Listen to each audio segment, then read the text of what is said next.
While Philadelphia dropped some key hints on the injury status for Jalen Hurts today, the Commanders are preparing for life without one of their best players, which could change everything for the NFC Championship game. Plus, the biggest issue Kellen must fix before Sunday, and why the weather might be shifting back in the Birds' favor. I'm Thomas Mott. This is the Thomas Mott Show.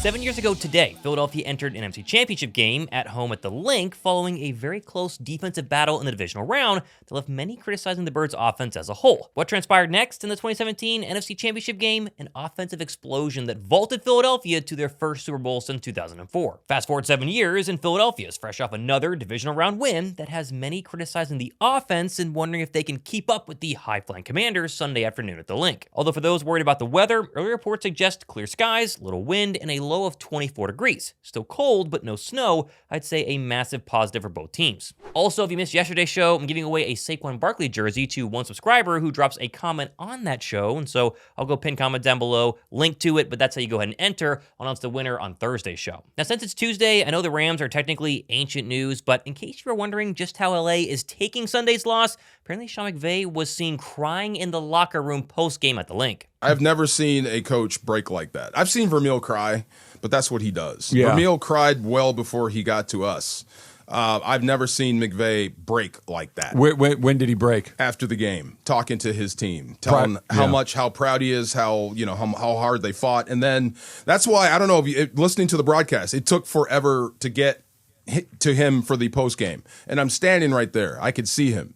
It just was a lot. It's pretty obvious LA thought they were going to come into Philadelphia and get a big win, and I guess falling a couple plays short is clearly very tough. Here's to hoping McVay finds some tissues and can just enjoy sitting on his couch for Sunday's NFC Championship game and watch Philadelphia win another one to go back to the Super Bowl. Now, in terms of the couch, we did get some minor injury updates regarding Quinyon Mitchell and really the important one, Jalen Hurts, a little bit earlier today. And when I say minor, I mean very minor on Quinyon Mitchell, as the expectation right now is he's still going to play on Sunday, although I find it a little strange. We don't know exactly what's wrong with his shoulder. All we know is it's a shoulder, not AC joint, collarbone, no idea. Wednesday's practice, though, will be our first real key. If he actually practices, even in limited fashion, that's a great sign. If he's out, then it's going to get a little more hairy as we march towards Sunday. Also, quickly on cue, for all the Rams fans on Twitter knowing that Puka Nacua had another huge game versus the Eagles secondary, well, only one of Nacua's catches came against Quinyon, for what it's worth. Also, I want to give a quick shout out to the sponsor for today's video, Grunes. Grunes are a convenient and comprehensive formula packed into 8 gummies a day that gives you your greens powder, your probiotic, and your multivitamin all in one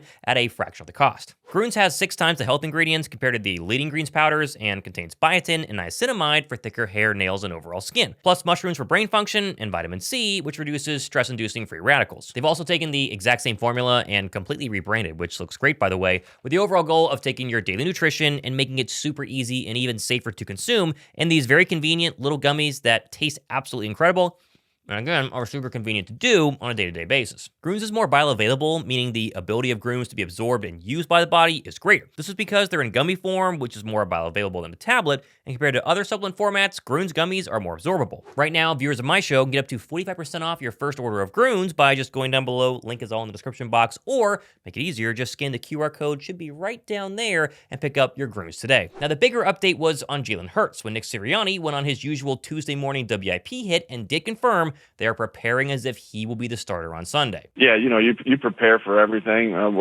He came back in the game, played in the game. We're preparing as, with him being the quarterback, just like you go through each week. So, like I said, we'll see tomorrow where everybody is, and we'll go from there. Now, of course, that doesn't tell us much. As I said earlier, Wednesday's practice report will officially reveal what's going on with Jalen Hurts. We know it's a knee injury. My guess is he will be a non-participant in Wednesday's practice, and we're going to have to wait till Thursday or Friday to get him to be quote-unquote limited before Sunday's matchup. Same game plan formula. Obviously, like any players on our team, if you have to make adjustments as weeks progress or games progress, you do, but very similar plan. And I said this on Sunday, I said it yesterday, it's all going to come down to mobility for Jalen Hurts. We know he's going to gut it out. We know there's painkillers and knee braces, and so he's going to be out there on Sunday. How long will it take for him to practice is the first question.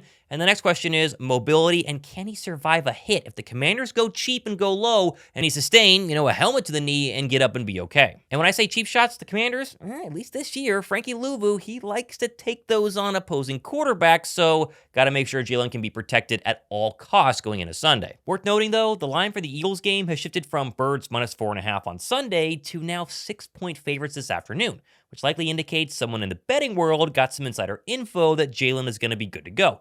Obviously, my speculation, but Vegas usually doesn't speculate, so take it with a grain of salt. Now, in terms of good injury news, we got another cryptic Brandon Graham WIP hit where the Eagles legend was asked if the Eagles get to the Super Bowl, which they're 1 win away, 19 days from now could be Super Bowl 58. BG, will you play? Let's get there. Sunday or 3 Sundays from now? Which Sunday are we talking about? Let's go win this week. That's all I'm focused on right now. If we win this week, and then that is a long time. We'll see something. I think he's going to try. I know he's being cryptic here. Obviously, the question is how effective can he be, but BG suited up, maybe final game in this Philadelphia career. It's the Super Bowl. Gosh, gives me chills just thinking about it. Now, I know those are minor Eagle injury news updates. The real injury news no one's talking about this week is for the Washington Commanders. Starting right guard Sam Cosmi officially suffered a torn ACL during Washington's upset win on the road in Detroit and is out for the remainder of the season. And this is massive because he's probably the best Commander offensive lineman. He's played 100% of all Commander offensive line snaps over the last 2 seasons. With Cosmi out, his replacement is backup Trent Scott, who is a 7-year veteran, but a career backup, and is now expected to face Jalen Carter, probably sometimes one-on-one, fresh off of Carter's probably best performance of the season on Sunday versus the Rams. He's a young quarterback by birth certificate, not by the tape. The guy's playing extremely well. You could tell how much they think he's playing so good by the volume of their offense and the things they trust him to do. And he's come through for them in a big way. And this has major implications. Go back to the Commanders' home win against Philadelphia a couple of weeks ago. The big reason why Jaden Daniels was able to pull off the upset was really his time in the pocket and his ability to run around freely. Philadelphia's defense in that game had just 1 sack and probably their worst pressure game all season long. The fact that you have a red-hot Jalen Carter in potentially one-on-one matchups versus a backup guard is a nightmare scenario for the Washington Commanders, and even if they choose to double Carter 99% of times, you're going to create possible one-on-one opportunities for Josh Sweat, Nolan Smith, and Jalix Hunt. Also, can I just say, everybody in the media right now is pointing out how, yes, the Commanders, they just beat the Eagles, they're red-hot, they're going to upset Philadelphia, yet no one wants to talk about what actually happened in that Eagles-Commanders matchup in Washington that gave the Commanders a very, very slight edge. For one, Jalen Hurts, as we remember, got concussed in the first quarter, and Kenny Pickett did come in. He was clearly cold. He kept the Birds in it. They were clearly still fighting, but he was not as sharp as he could have been. Likewise, Saquon Barkley's stat lines show 150 yards, 2 touchdowns in that game, but we forget the bulk of those numbers came